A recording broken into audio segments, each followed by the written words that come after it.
welcome to Sports Palava. My name is Ken Ochonago.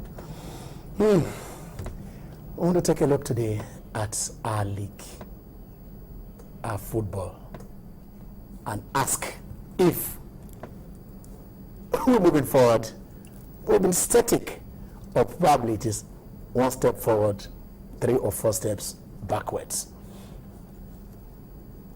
No nostalgia here, but you will cast your mind back to a few years back when all the stadium in the country filled, when you were thinking about shooting stars, or you talk of shooting stars, you talk of Rangers International of Enugu, you talk of Bendel Insurance of Benin, you talk of Superstores of Lagos.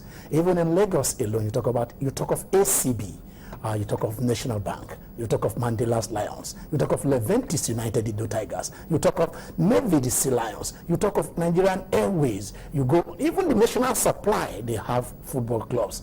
It was littered everywhere. And I tell you, talents not to move far in order to get where to play football.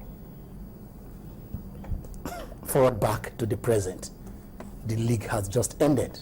And of the 20 teams that took part in the league, 18 is owned by the government of Nigeria, the various state governments.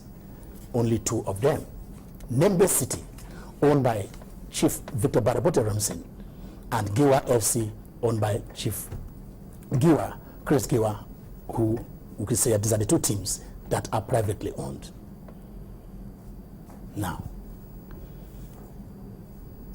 before the end of the league, we saw agitations. We saw placards carried. Never in the history of this country has it happened that players have to carry placard to ask for their stipend, their salary to be paid. From Kaduna United in Kaduna to Dolphins and Sharks, plus Rivers Angels, who are the current female champions, versions of female football in Nigeria. And then you move on to Bayelsa United. Sunshine Stars, the story were never different. Players are not paid their salary. The stadium empty. Officiating, you don't have to go there. Boardroom points, we are still struggling for that. Replace and no replace. So we ask, who do we hold responsible? Is it the government that has a lot of things to do? They have to worry about education, worry about roads, worry about health, worry about your schools, worry even about your defense. Yet, they want to hold on to professional football, yet they could run the better. Or with the fans that have let go and said, yes, government will always do, it is part of our national cake. Where lies the blame? So, I am the impartial arbiter, the Chief Justice of the Palava Court. I take no sides. And I want to start with the senior editor.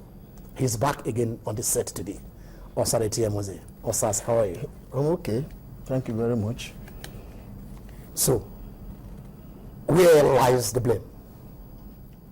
The blame is, to me, government should handle football. Because if they don't, definitely we have problems. The problem we are experiencing in the league today is caused by the government. For example, look at all the stress of life that government has come in. We have failed.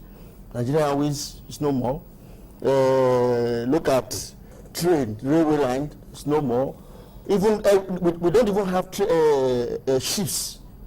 We don't have nothing, anything. NEPA will just hold NEPA off.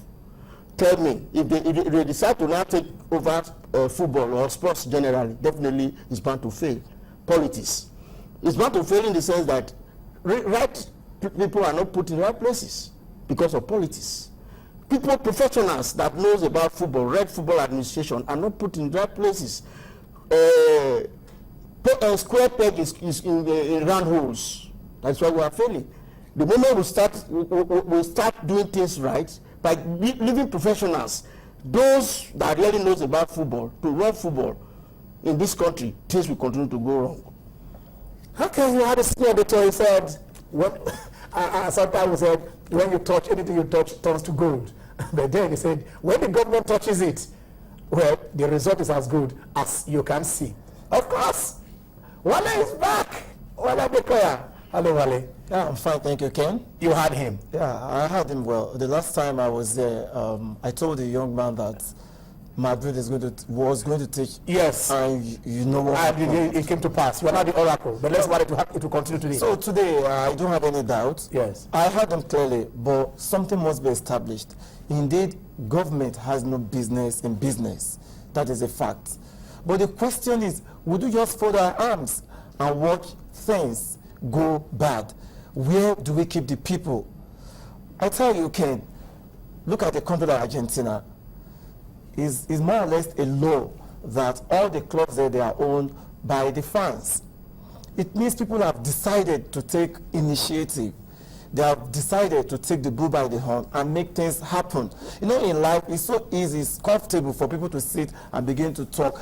Indeed, government have already seen football as a tool, as a weapon, as a vehicle to manipulate or to continue to use resources to their own favor.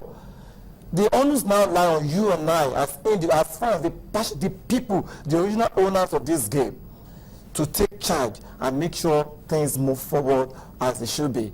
So over there, Ashanti Kotoko, so many of the Asek Memusa, they should not be like you and I. If it can happen over there, tell me, Ken, why it cannot happen here? If it can happen in Ghana, if the fans can own Ashanti Kotoko, Asek Memusa, if it can happen in Egypt, it can happen in South Africa, Kaizer Chiefs, it's there, Orlando Pirates, it is there. If it can happen in Argentina, if it can happen in Manchester, why can't it happen in Nigeria or SARS? Why can't we, the people, why can't we come back to own the clubs? And whether government had like it or not, we own our own club, you know, sitting side by side with that of government. He has just asked the question, what is your answer? The problem we have here is individuals are not ready to put in money. For example, we have them before. Abiola Bills, as rich as he was, has Abiola Bay Football Club. What happened? It went down the drain. Iwaya National, we know about Iwaya National. It went down. NMB, where's NMB today? NLPC. The problem we have is, in as much as individuals are not coming out to put in money, the government is bound to come out to at least to support clubs. But this the problem we have. I don't know what you mean by people are not coming out. This is business. People will always come out. The EPL is worth over £2 billion sterling. People came out. The issue is, do they have the enabling environment? This is the 21st century. We're talking about globalization. You have a situation whereby people are still thinking of protectionism as it was being done in the Stone Age, the Iron Age.